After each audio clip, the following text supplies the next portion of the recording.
Hello everyone बच्चों, आज हम एनसीईआरटी की एक्सरसाइज 7.10 शुरू करने जा रहे हैं। तो लास्ट लेक्चर में हमने 7.9 कंप्लीट की थी। तो let us begin exercise 7.10। We have question number 1, find the integral of 0 to 1 x over x square plus 1 dx।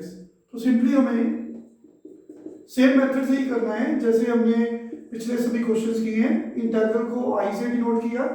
तो देखिए यहाँ पे मैंने न्यूमरेटर को 2 से मल्टीप्लाई किया तो बैलेंस करने के लिए 2 से डिवाइड कर दिया तो कुछ ऐसा बन गया।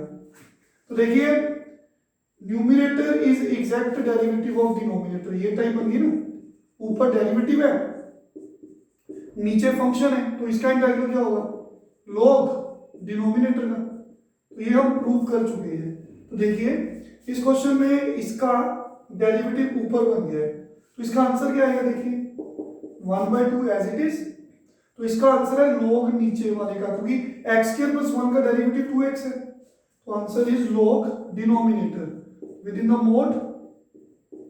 ये जो लिमिट्स हैं वो यहाँ पे ऐसे बाउंड्रीज में लिख सकते हैं। तो कांस्टेंट ऑफ इंटीग्रेशन नहीं आएगा क्योंकि ये डेफिनेट इंटीग्रल का क्वेश्चन है। तो देखिए x की जगह पे upper limit 1 square plus 1 it is 2 mode 2 ही होता है, माइनस लिख दो। x की जगह पे lower limit 0 square 0 plus 1 log 1 का मोड 1 मोड 1 ही होता है। तो हम ये भी जानते हैं कि log 1 को हम 0 लिखते हैं, तो log 1 की value 0, log 1 to any base is 0। तो फाइनल आंसर इज 1/2 log 2। तो इसी क्वेश्चन को हम सब्स्टिट्यूशन से भी कर सकते हैं, वो हमारी मर्जी। तो देखिए same question by another method, it is method of substitution. ये भी हमने आपको लास्ट लेक्चर में बताया था। तो मैंने x स्क्वायर प्लस 1 को t पुट कर दिया। रीजन, इसका डेरिवेटिव 2x, 1 का 0, t का dt by dx, cross multiply 2 को आप dt के नीचे ले जा सकते हो। तो लेकिन यहाँ पे देखिए अगर x 0 है, अगर x 0 को अप्रोच करती है तो t कितना होगा?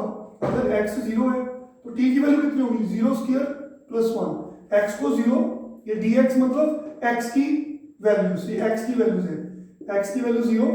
अगर x की वैल्यू 0 है तो t की वैल्यू कितनी होगी? 0 स्क्वायर प्लस 1, तो t की वैल्यू 1 को अप्रोच करेगी। अगर x की वैल्यू 1 है, अगर 1 को जा रही है तो t की वैल्यू 1 स्क्वायर प्लस 1 2 को जाएगी। ठीक है बच्चों? तो ऐसा क्यों किया? क्योंकि अगर हम सब्स्टिट्यूशन करते हैं तो हम पूरा क्वेश्चन t में लेकर आते हैं। देखिए अगर हम सब्स्टिट्यूशन करते हैं तो ये पूरा इंटीग्रेंड जो है t में बन जाएगा, और जो dx है वो भी dt हो जाएगा। तो ये dx का मतलब है लिमिट्स जो है x की है। अगर ये क्वेश्चन इंटीग्रेंड t में जा रहा है तो लिमिट्स हमें t की चाहिए। तो हमने इसको t पुट किया, डेरिवेटिव किया, फिर लिमिट चेंज करी। जब भी सब्स्टिट्यूशन में डेफिनेट इंटीग्रल का क्वेश्चन होगा, अगर डेफिनेट इंटीग्रल में लिमिट्स वाले क्वेश्चन में आप t पुट करते हो या सब्स्टिट्यूशन करते हो तो याद रखना आपने लिमिट्स चेंज करनी है। तो देखिए क्वेश्चन में वापस जाओ, इंटीग्रल में अगर x 0 था तो t कितना है? क्योंकि हम t में जा रहे हैं तो यहाँ पे t की लिमिट्स पुट कर दो 1। अगर x 1 है तो t कितना है? 2 है। तो x dx एक ही लाइन में, तो x dx की वैल्यू dt डिवाइड बाय 2, ये ओवर 2 को बाहर रख सकते हो। तो x स्क्वायर प्लस 1 को हमने t पुट किया है। तो फाइनली वी हैव 1/2 1/t का integral with respect to t, log mod t। बस खत्म क्वेश्चन। देखिए t की जगह पे अपर लिमिट 2 का मोड वही होता है, t की जगह पे लोअर लिमिट 1 का मोड 1 होता है और log 1 0 होता है। तो finally 1/2 log 2 answer, because log 1 is 0। किसी भी मेथड से आप कर सकते हो। अगर सब्स्टिट्यूशन से करोगे तो लिमिट्स चेंज करनी नहीं भूलनी।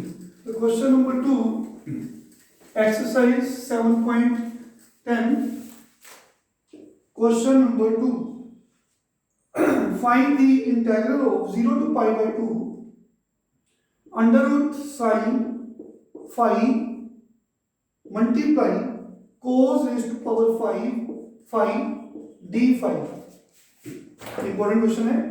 इंटीग्रल को आई से डिनोट कर सकते हो। तो बच्चों 0 to π/2 साइन फाई की पावर है होल पावर 1/2 अंडर रूट। तो ये देखिए पावर 5 है, तो हम इसको ऐसे ब्रेक करेंगे। तो लास्ट में हमने पावर 1 रखनी है। रीजन ये हमें हिंट मिल गया कि cos फाई है तो साइन फाई को टी पुट कर दो, लेकिन cos 4 को पहले चेंज करेंगे, अभी आपको सब कुछ समझ आ जाएगा। Sine phi whole power 1/2, cos की 4 होती है cos स्क्वायर फिर स्क्वायर, 4 पावर बन गई। ऐसा क्यों लिखा? क्योंकि sine square theta plus cos square theta 1 होता है, sine square phi plus cos square phi 1 होता है। तो यहां से cos square phi 1 minus sine square phi बन जाएगा। तो बच्चों इंटीग्रल में हमने साइन फाई की पावर 1/2 ऐसे लिख दी, cos स्क्वायर को लिख दिया 1 माइनस साइन स्क्वायर फाई उसका होल स्क्वायर। तो देखिए अब हम सब्स्टिट्यूशन करेंगे। हमने साइन फाई को टी पुट करना है, रीजन सबको क्लियर हो जाएगा अभी। Put sine phi equals to t. तो साइन फाई को टी पुट करो क्योंकि cos phi d phi last में दिख रहा है। तो साइन फाई को टी डेरिवेटिव, अगर साइन एक्स को टी पुट करते हो है ना, वही सेम चीज अब साइन फाई को टी पुट कर दिया। तो विद रिस्पेक्ट टू फाई हो रहा है क्योंकि डी फाई है, तो derivative with respect to phi, क्योंकि dx हो तो with respect to x, d phi है तो with respect to phi, sine phi का cos phi with respect to phi, dt t का derivative with respect to phi, dt by d phi cross multiply. तो अभी मैंने बताया substitution अगर करते हो तो लिमिट्स चेंज करनी है। अगर ये डी फाई, तो डी फाई ये फाई की वैल्यू है, अगर फाई 0 को अप्रोच कर रहा है तो t किसको अप्रोच करेगा? यहां पे फाई को 0 पुट कर दो, साइन 0 0। देखिए अगर फाई π/2 को अप्रोच कर रहा है, अगर फाई π/2 है तो t साइन 90, साइन 90 इज 1। तो देखिए इंटीग्रल में वापस जाएंगे तो 0 की जगह पे अगर 0 पुट किया था तो t 0 है, अगर π/2 पुट किया तो t 1 है। ठीक है, हमने सब्स्टिट्यूशन यहाँ पे की ना, इससे ऊपरले स्टेप में जाएंगे। जहां भी हम t पुट करते हैं उससे इमीडिएटली ऊपरले स्टेप में देखिए 0 की जगह पे 0, π/2 की जगह पे 1, साइन फाई को हमने पुट किया है t, इसकी power 1/2, 1 minus sine square phi 1 minus t square whole square. हमने t में लाना ना function, cos phi d phi ये रहा dt। आई होप क्लियर है सबको। तो देखिए नेक्स्ट वी हैव, तो बच्चों इसको सॉल्व करेंगे आगे। इंटीग्रल 0 to 1 t की पावर 1/2। तो this is a minus b का whole square, a square plus b square, t square का स्क्वायर t4 माइनस 2ab। तो a माइनस b का होल स्क्वायर खोल दो। तो देखिए ओपन द ब्रैकेट्स, t की 1/2 को 1 से मल्टीप्लाई किया, फिर t की 1/2 को t की 4 से मल्टीप्लाई किया, bases are same, powers are added in the same way। Multiply करो, bases are same, powers are added। तो 1/2 plus 2 5/2। आई होप क्लियर सबको। This is 5/2। तो देखिए बच्चों यहां पे 3 इंटीग्रल बन गए, एक t की 1/2 विद रिस्पेक्ट टू t की 9/2 with respect to t, 2 constant बाहर चल जाएगा, t की 5/2 विद रिस्पेक्ट टू t। तो देखिए पावर रूल से इसका इंटीग्रल होगा increase the power bye 1 divide by increased power. तो यहाँ पे 3/2 है तो 2 ऊपर ले जाओ, तो ये लिमिट्स जो है बाउंड्रीज में लिख दो। t की 9/2 का इंटीग्रल पावर रूल से +1 किया, 11/2 ओवर 11/2, 2 नीचे है यहाँ पे चल जाएगा, ये लिमिट्स बाउंड्रीज में लिख दो। In the same way increase the power bye 1 7/2 over 7/2, ये 2 है नीचे, ऊपर चल जाएगा 2 से मल्टीप्लाई होगा, तो ये लिमिट्स यहाँ पे लिख देंगे। बार बार बता रहे हैं कांस्टेंट ऑफ इंटीग्रेशन नहीं लिखना डेफिनेट इंटीग्रल में।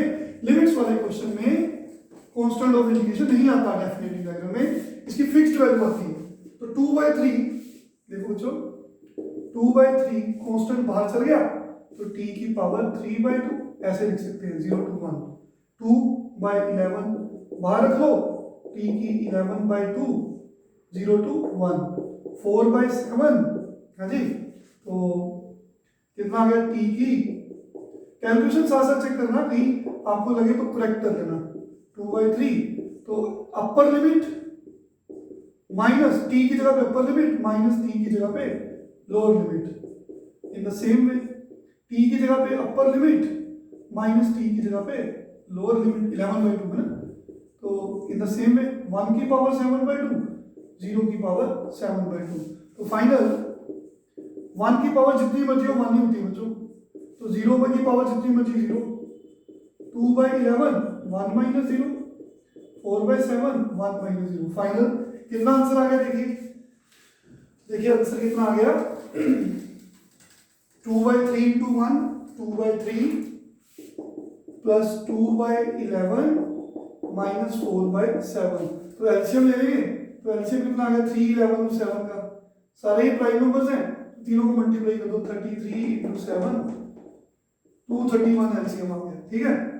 तो 721, हाँ जी 231 एलसीएम आ गया। इनको डिवाइड किया तो 77 आ गया, 77 को हमने 2 से मल्टीप्लाई किया, 77 को 2 से 154 आ गया, ठीक है, हाँ जी 154 आ गया, प्लस 11 को इसे डिवाइड किया 21 आ गया, 21 को 2 से किया 42 आ गया, माइनस 33 को 4 से किया 12, 31, 32, इसको सोल्व करो, आंसर आ गया बच्चों। कैलकुलेशन चेक कर लेना, कहीं भी लगे आपको तो करेक्ट कर सकते हो। 154 और 142 को प्लस करेंगे 691, 196, 132 माइनस करेंगे 4, 664/231। अगर कटिंग होती तो कर लो, otherwise this is the answer. I hope clear है सबको। तो बच्चों अब आप बाकी क्वेश्चन बड़े आराम से कर सकते हैं, सारे ही सेम है तो वो प्रॉपर इंडेफिनिट इंटीग्रल के सम्स हैं, लेकिन सब्स्टिट्यूशन में लिमिट चेंज करनी है, बाकी प्रोसीजर सेम है। आज इन क्वेश्चंस की प्रैक्टिस करेंगे आप लोग। Thank you very much, take care.